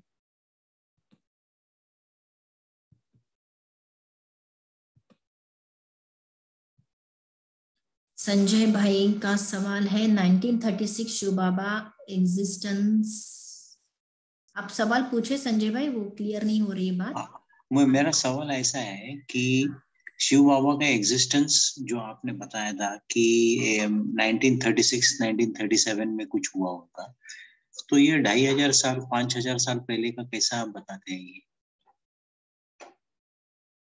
1936 में परमपिता परमात्मा ब्रह्मा तन में आए। ये अभी हम वर्तमान साइकिल के अनुसार बता रहे हैं, क्योंकि अभी हम ये जो नाटक है पूरे 5000 साल का, उसके अंतिम चरण में है। तो संगम युग कैसे स्थापन हुआ उसकी कहानी में हम सुनाते हैं कि 1936 में परमात्मा ने ब्रह्मा तन में प्रवेश करके ये संगम युग का जन्म हम सबको दिया, भाग्य बनाने का जन्म दिया। फिर ये नाटक पूरा हो जाएगा, हम सब आत्माएं बाबा के साथ परम धाम लौट जाएंगे। पुनः ये नाटक जब सतयुग में शुरू होगा, पुनः वो आत्माएं जिन्होंने देवी गुण धारण किए वो नाटक में आएंगे। ये नाटक घूमते घूमते पुनः आज के समय तक आकर पहुंचेगा। तो जैसे कोई एक ड्रामा रिकॉर्डेड होता है तो उसको मल्टीप्लाई कितने भी बार आप प्ले करो तो उसी तरह प्ले होता है, वैसे ही ये बेहद का नाटक भी 5000 साल का बड़ा नाटक है।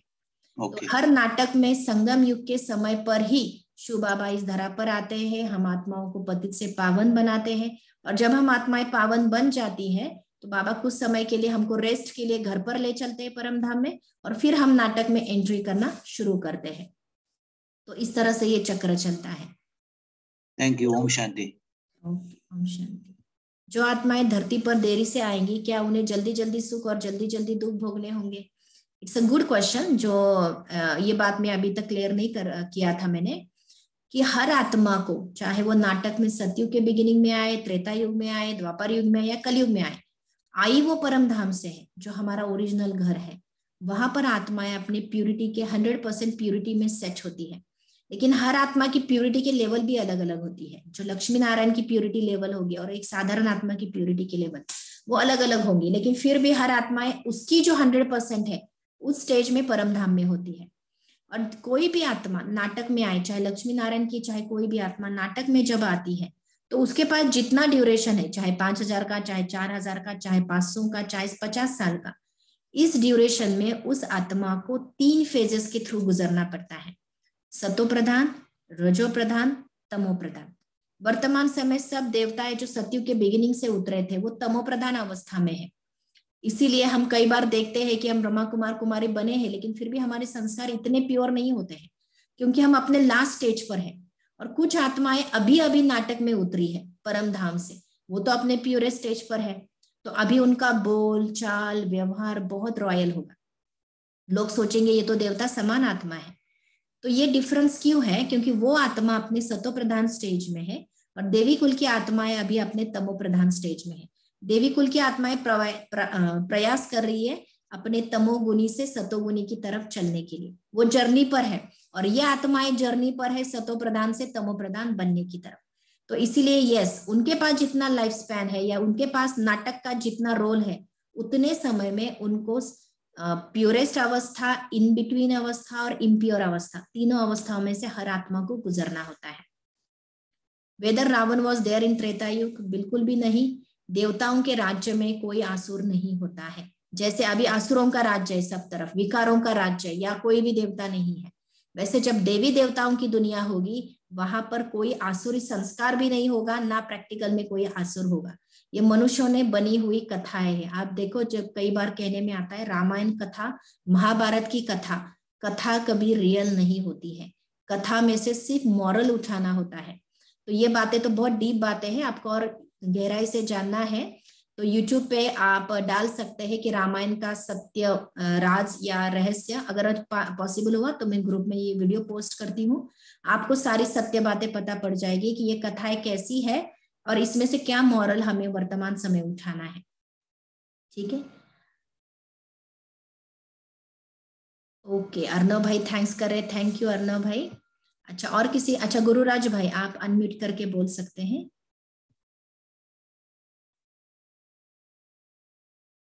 ओम शांति। हाँ जी, ओम शांति। जो आत्माएं कम जन्म लेती है और ज्यादा से ज्यादा परमधाम में रहती है, वो ओके। ज्यादा वो ज्यादा कैलिबर होती है, या वो सब जो आत्माएं 84 जन्म लेके परमधाम में कम रहती है और पूरा 84 जन्म लेके सृष्टि का जो भोग भोगती है, वो ज्यादा कैलिबर रहती है? बहुत अच्छा, this is again a good question. ये आपको क्लियर होना बहुत जरूरी है।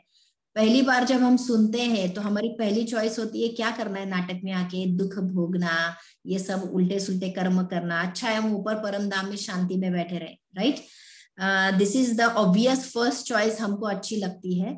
लेकिन हम इसको थोड़ा दूसरे एंगल से सोचते हैं। जैसे देखो आपके पास स्क्रिप्ट आ गई, हाँ, कोई आप समझो एक्टर है, आपके पास कोई डायरेक्टर स्क्रिप्ट लेके आया और आपको रोल चूज करने के लिए कहा कि तुम खुद के लिए पहली प्रायोरिटी तुमको दी जा रही है, तुम अपना रोल पहले चूज करो। तो हम कभी भी, नेचुरल टेंडेंसी इंसान की ये होगी, वो खुद के लिए हीरो पार्टधारी ही चूज करेगा। वो कोई साधारण सा विलन या साधारण सा साइड एक्टर बनना पसंद नहीं करेगा। वो पसंद करेगा कि मैं हीरो एक्टर बनूं, लोग मुझे देखें, मुझे अप्रिशिएट करें, मुझे प्यार करें। तो उसी तरह इस वर्ल्ड ड्रामा में बाबा डायरेक्टर हमको चॉइस दे रहा है, बच्चे तुम्हें पूरे नाटक में हीरो पार्ट बजाना है या अंत में आकर एक चुटकी समान, एक चीटी समान पार्ट बजाकर वापस घर जाना है। तो लकीएस्ट आत्माएं वो है जो नाटक के शुरू से अंत तक नाटक में रहते हैं, क्योंकि वो इतने वैरायटी है। क्योंकि हम अभी वर्तमान समय इस चॉइस को पसंद इसलिए करते हैं क्योंकि हम कलयुग के जन्मों को देख रहे हैं, जिसमें काफी दुख है, अशांति है, विकार है। तो हम सोचते हैं इन सबसे हम मुक्त हो जाए। पर जस्ट इमेजिन अगर हमारे पास ऐसी लाइफ हो जहां पर बिल्कुल भी नकारात्मकता ना हो, ना मेरे जीवन में ना औरों के जीवन में। तो ऐसा जीवन तो हम हमेशा ही चाहेंगे ना, कि जहां पर चारों प्रकार की सुख हो, तन का सुख, मन का सुख, धन का सुख, संबंधों का सुख। ऐसा जीवन तो हर एक्टर को चाहिए चाहिए। तो सतयुग त्रेता युग में देवताएं 100% सुखी है, 100%। द्वापर युग में वो सुख 80% तक रहता है, या कहो 75% तक सुखी रहते हैं। कलयुग में भी देवताएं 50% तक सुखी रहते हैं। कंपेयर टू अदर सोल्स, देवताएं एंड तक सुखी ही रहते हैं। ऑफ कोर्स कंपेयर टू सतयुग, कलयुग में इतना सुख नहीं होता है, वो उस मात्रा में तो घट जाता है। लेकिन कंपेयर टू अदर सोल्स जो पतित है, विकारी है, उनसे तो बिल्कुल बेहतर जन्म उनके पास होता है। तो इसीलिए अगर ओवरऑल नाटक के बारे में हम सोचे, ओवरऑल रोल के बारे में सोचे, तो मैक्सिमम जन्म लेना अर्थात मैक्सिमम भाग्यशाली आत्मा। ठीक है, क्लियर हुआ गुरुराज भाई? हाँ, ओके ओके, ठीक है, बहुत अच्छा समझा आपने। Thank you. अर्णव भाई आपका सवाल पूछिए। हाँ जी, ओम शांति। जैसे आपने समझाया कि 5000 सालों का नाटक एग्जैक्टली सेम वैसा ही रिपीट होता है अगले 5000 साल में या आगे आगे। तो अगर हम लोग जैसे बोलते हैं कि अपने कर्म सुधारो, तो उसमें लेवल में चेंज होता है। जैसे अगर मैं पूछती हूँ कि अगर ये जन्म में देखो जैसे 60 ही जन्म हो गए तो अपने कर्म अच्छे हो गए, तो और जन्म बढ़ते हैं या वैसा का वैसा ही रिपीट होता है? वो जैसे हमको समझता नहीं है ना। ओके, ये भी एक अच्छा सवाल है, क्लैरिटी है आप लोग सभी लोगों के लिए। कि कई लोग सोचते हैं कि अगर मेरे जन्म ही फिक्स है, मेरा रोल ही फिक्स है, तो मुझे मेहनत क्यों करनी है। पहली बात आप अपने आप से ये पूछें, क्या मुझे मेरे सारे जन्म याद आ रहे हैं कि मैंने कहाँ कहाँ क्या क्या पार्ट बजाए, या मुझे आज का भी आगे का पता है कि मेरे साथ क्या होने वाला है। तो कभी भी हम अपना भाग्य भविष्य पर ना छोड़े। हमारे भविष्य की नींव हमारे वर्तमान में है। अगर मेरे किसी भविष्यकार ने मुझे बताया कि कल चलकर तुम्हें करोड़ों की प्राप्ति होने वाली है, तो मैं भी आइडल बैठी रहूंगी और वेट करती रहूंगी, मुझे करोड़ों की प्राप्ति होगी, मुझे करोड़ों की प्राप्ति होगी। तो इस प्रकार से नहीं होगी। भाग्य में अपने आप कुछ भी नहीं आता। पहला होता है मेहनत, पहला होता है पुरुषार्थ, फिर होती है प्राप्ति। तो पुरुषार्थ के आधार से ही हमको सब कुछ मिलता है। हमें ये नहीं पता कि पिछले संगम युग में हमने अपने ऊपर कितना काम किया है, हमने कितना स्वयं को प्योर बनाया था। लेकिन मुझे इतना पता है, अगर मैं वर्तमान में अपने कर्मों को श्रेष्ठ बनाती हूँ, सोच को श्रेष्ठ बनाती हूँ, तो डेफिनेटली इस वर्तमान से जो भविष्य निकलेगा वो यथार्थ और अच्छा ही होगा। तो इसीलिए हम आगे क्या था, पीछे क्या था, इसके बारे में ना सोचते हुए वर्तमान को अच्छे से अच्छा बनाए, क्योंकि इसी आधार से मेरा भविष्य बनने वाला है। हमें पिछला नाटक का सीन याद नहीं है, हमें पिछला रोल याद नहीं है, आगे का भी कुछ याद नहीं है, लेकिन इतना तो क्लियर है कि हमारे कर्मों अनुसार ही हमें भाग्य प्राप्त होता है, तो हम कर्मों को श्रेष्ठ बनाते चले। ठीक है, और भी बहुत गहराई हो सकती है इस बात की, आगे चलकर हम क्लियर करेंगे। दीदी एक क्वेश्चन था। हाँ जी, अभी महाभारत या रामायण में जो कुछ हुआ है वो सब काल्पनिक है क्या बाबा के ज्ञान के अनुसार? यस, सब काल्पनिक है। उसमें से सिर्फ इसीलिए मैंने कहा मैं एक सेशन में इतनी सारी बातें कवर नहीं कर पाऊंगी। उसके वीडियोस यूट्यूब पे आपको मिल जाएंगे। हमारी सिस्टर उषा बहन है, बहुत सीनियर फैकल्टी है, बहुत अच्छा ज्ञान का विचार सागर मंथन करते हैं। उन्होंने रामायण का और महाभारत का रहस्य क्या है, अगर मैं शॉर्ट में आप लोगों को तसल्ली के लिए कुछ बातें बताना चाहूँ, महाभारत में कौरव कितने थे? 100, पांडव थे 5, और उसमें यह बताया गया है कि अगर पांडव 5 भी हो तभी उनकी जीत हुई, कि उनका साथी जो था वो कृष्ण था, जिसको वो भगवान समझते थे। तो अगर हम 5 भी है लेकिन भगवान का साथ हमारे साथ है तो हम 100 कौरवों को जीत सकते हैं। ये उसका मॉरल है। अगर 100 कौरवों की मैं आपको नाम पूछूं तो हमें इतने नाम तो क्लियर है नहीं, हमने तो सिर्फ दुशासन का नाम सुना है, दुर्योधन का नाम सुना है। अब दुर्योधन ये कोई एक व्यक्ति नहीं था। दुर्योधन जो धन का दुरुपयोग करते हैं, इस प्रकार के जो आत्माएं इस नाटक में है उनको दुर्योधन कहा जाता है।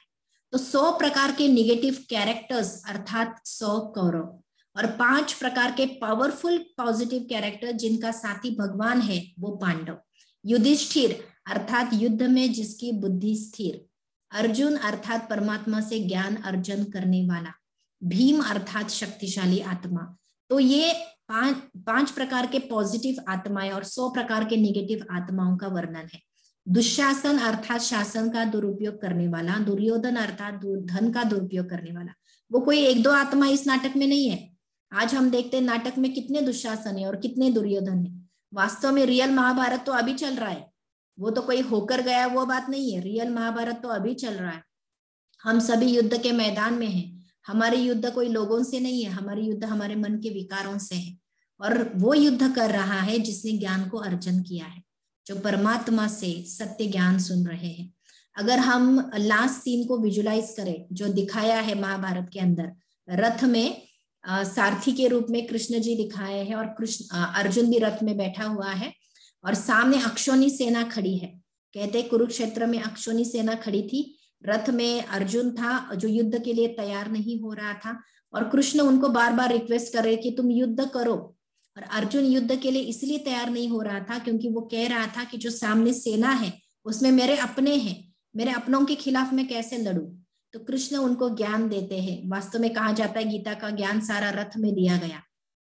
अब प्रैक्टिकली आप इस सिचुएशन को आपकी आंखों के आगे लेकर आओ। अक्षौनी सेना सामने युद्ध के लिए तैयार है, तप्त है, क्रोध अग्नि में तप्त है। यहाँ पर अर्जुन युद्ध के लिए तैयार नहीं हो रहा है, और कृष्ण उसको मना रहा है। 18 अध्याय का इतना डीप ज्ञान दे रहा है। क्या वो अक्षौनी सेना वेट करती रहेगी कि अर्जुन का ज्ञान लेकर होने दो, उसकी मानसिक तैयारी होने दो, फिर उसको आने दो, फिर हम युद्ध करेंगे? This is not a practical situation. तो इसका आध्यात्मिक रहस्य क्या है? अक्षौनी सेना अर्थात वैरायटी प्रकार के मन की कमी कमजोरियां, और इसको हम जैसे अर्जुन अर्थात मैं आत्मा, ज्ञान को अर्जन करने वाली, सारथी हमारा शिव बाबा। देखो वहां पर भी दिखाया है अर्जुन कृष्ण की बातों को भी पहले मान नहीं रहा होता है, अंत में कृष्ण अपना साक्षात्कार कराता है। कृष्ण तो वैसे उसका मित्र था, कई समय से वो कृष्ण को जानते थे, लेकिन फिर भी अंत में वो कहते हैं कि कृष्ण कहता है कि मैं जो हूं जैसा हूं तुम मुझे नहीं जानते हो। अर्थ क्या था? फिर वो उसको दिव्य ज्योति का साक्षात्कार कराता है, और जब वो साक्षात्कार होता है तो अर्जुन मान जाता है कि मुझे ये ज्ञान देने वाली कोई साधारण शक्ति नहीं, कोई बहुत ही ऊंची शक्ति है, और फिर वो युद्ध के लिए तैयार होता है। तो यहाँ ये कहने का भाव है कि कृष्ण ज्ञान नहीं सुना रहा। कृष्ण अर्थात ब्रह्मा की आत्मा, पहले जन्म संगम युग में ब्रह्मा की आत्मा, सतयुग की कृष्ण की आत्मा। आत्मा वही है, रोल अलग है। तो कृष्ण की आत्मा जब संगम युग पर थी तो ब्रह्मा तन में थी, या दादा लेखराज कृपलानी की वो आत्मा थी, उसके तन में प्रवेश कर शिव बाबा उनके मुख से ज्ञान सुनाते हैं। और जब ज्ञान सुनाते हैं तो बताते हैं कि ये ब्रह्मा तुमको ज्ञान नहीं सुना रहा, अंदर में बैठी हुई ये शिव की आत्मा तुमको ज्ञान सुना रही है। और जब आत्मा को इस बात के ऊपर निश्चय हो जाता है तो शिव के ज्ञान को अर्जन करना शुरू करती है। और वो जो अक्षौनी सेना जो अपने लगते हैं ये विकार, उनके साथ युद्ध के लिए तैयार हो जाते हैं। तो ऐसे हर एक सीन का कोई ना कोई आध्यात्मिक रहस्य है। तो आप वो जो वीडियोस देखेंगे आपको इन सब बातों की और गहराई से क्लैरिटी होती जाएगी। तो ये काल्पनिक कथा है, रियल में ऐसा कोई महाभारत नहीं हुआ। कृष्ण के राज्य में कभी कोई कंस नहीं था, राम के राज्य में कोई रावण नहीं था। आज घर घर में कंस है, आज घर घर में नारद है, आज घर घर में शकुनी मामा है ना। ये कोई एक की बात नहीं है, ये कैरेक्टर की बात है। ठीक है, 5 विकार कौन से हैं जिसको यज्ञ में स्वाहा करना है? काम, क्रोध, लोभ, मोह, अहंकार। मुख्य रूप से ये 5 विकार है। इनके बाल बच्चे बहुत हैं, जैसे ईर्ष्या, द्वेष, घृणा, नफरत, आलस्य, अलबेलापन, ये उनके बाल बच्चे हैं। लेकिन मुख्य 5 विकार है काम विकार। आज हम देखते सारी दुनिया का पतन का जो मुख्य कारण है वो काम विकार है। तो काम, क्रोध, लोभ, मोह, अहंकार, ये 5 विकार है जिसको हमें ज्ञान यज्ञ में स्वाहा करना है। ठीक है, अच्छा, हेलो। हाँ जी बोलिए।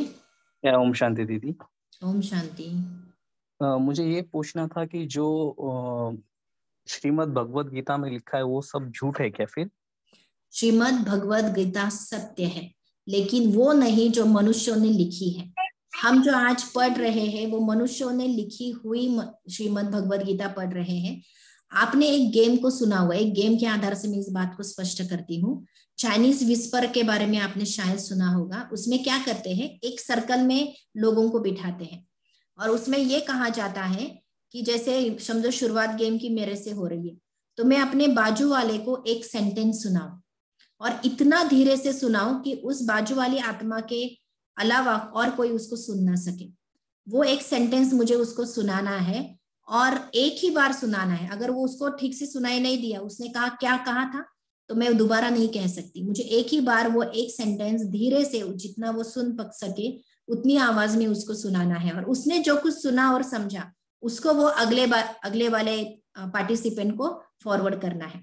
तो ये चाइनीज विस्पर गेम में क्या होता है, जो मैंने एक सेंटेंस समझो कोई मन में पकड़ा, मैंने उसको सुनाया, ठीक रीति से सुनाया, शायद उसके सुनने में कुछ अंतर हो गया, लेकिन वो मुझे दोबारा पूछ नहीं सकता है क्योंकि वो गेम का रूल नहीं है। तो उसने जो कुछ समझा उसको आगे को ट्रांसफर करना है, फिर आगे वाले को आगे ट्रांसफर करना है। और आज तक देखा गया चाइनीज विस्पर गेम में अगर ये राइट रीति से प्ले किया गया है और जब लास्ट में पूछा जाता है कि मैंने क्या सेंटेंस सुनाया था, वो सेंटेंस 100% बदल चुका होता है। तो उसी तरह इस विश्व नाटक में गीता, जो गीता का ज्ञान है वो द्वापर युग में लिखा गया। कहा जाता है व्यास जी ने लिखा। और व्यास जी के बारे में एक कथा भी सुनाते हैं कि व्यास जी को बहुत साक्षात्कार हो रहे थे और वो सोचते थे कि ये साक्षात्कार इतने महत्वपूर्ण है कि मुझे कहीं लिख देना चाहिए इसको। तो उन्होंने सोचा अभी मैं देखूंगा तो मैं लिखूंगा कैसे, मैं लिखने जाऊंगा तो देखने की सीन मिस हो जाएगी। तो फिर ये कहानी है अगेन, बट ऐसा कहा जाता है। तो वो सोचता है कि मुझे कोई ऐसा इंसान चाहिए कि मैं वो दृश्य को देखता रहूं, साक्षात्कार को, उसका वर्णन करता रहूं और कोई तुरंत उसको नोट करे। तो फिर वो ढूंढता है कि कौन ऐसा मिलेगा, कोई साधारण व्यक्ति के बस की बात नहीं है। तो वो सबसे ज्ञानी जिसको समझता था वो गणेश जी थे। तो वो गणेश जी को ढूंढता है और कहता है गणेश जी आप मेरा एक काम करो, मैं इतने सुंदर सुंदर साक्षात्कार परमात्मा मुझे करा रहा है और मैं चाहता हूँ ये ज्ञान सारा नोट हो जाए जो आगे वालों के लिए काम में आए।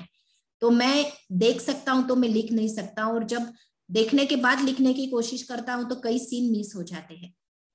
तो गणेश जी उस बात को समझते हैं, लेकिन वो एक कंडीशन उनको डालते हैं कि मैं लिखूंगा, लेकिन जिस समय आप बोलना बंद करोगे उस समय मैं उठकर चला जाऊंगा।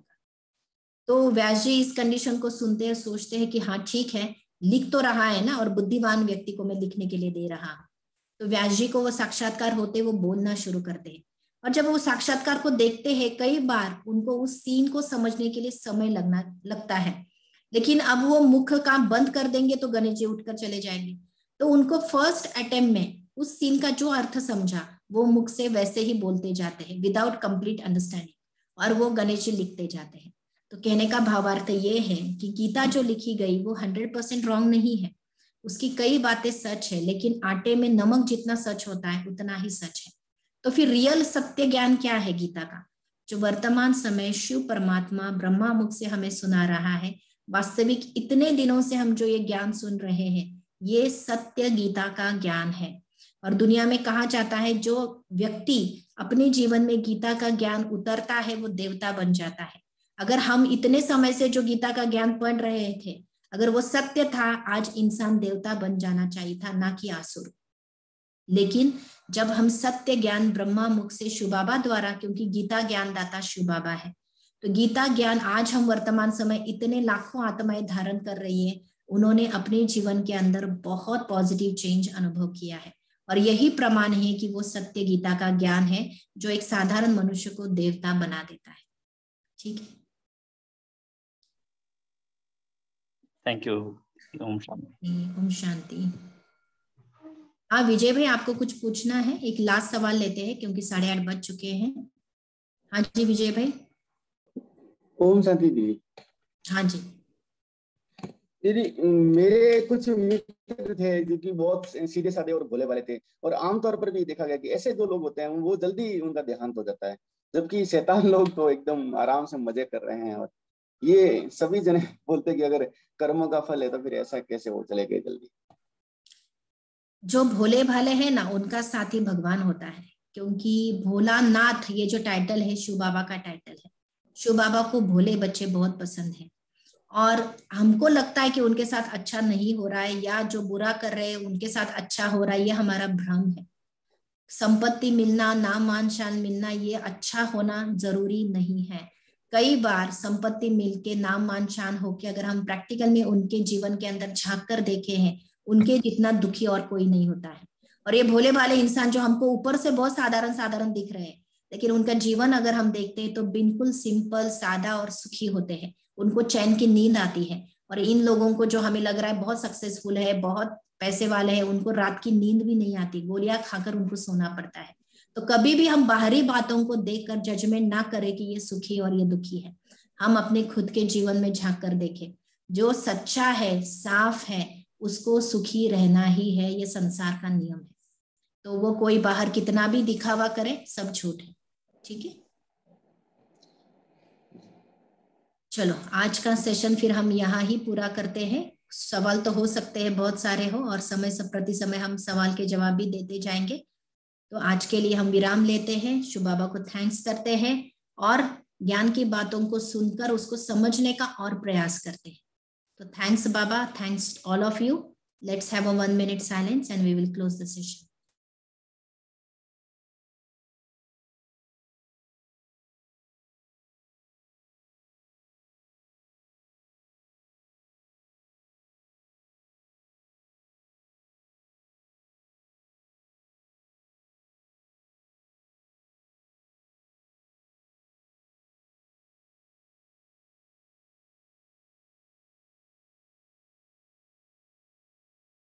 Om Shanti. Have a nice day.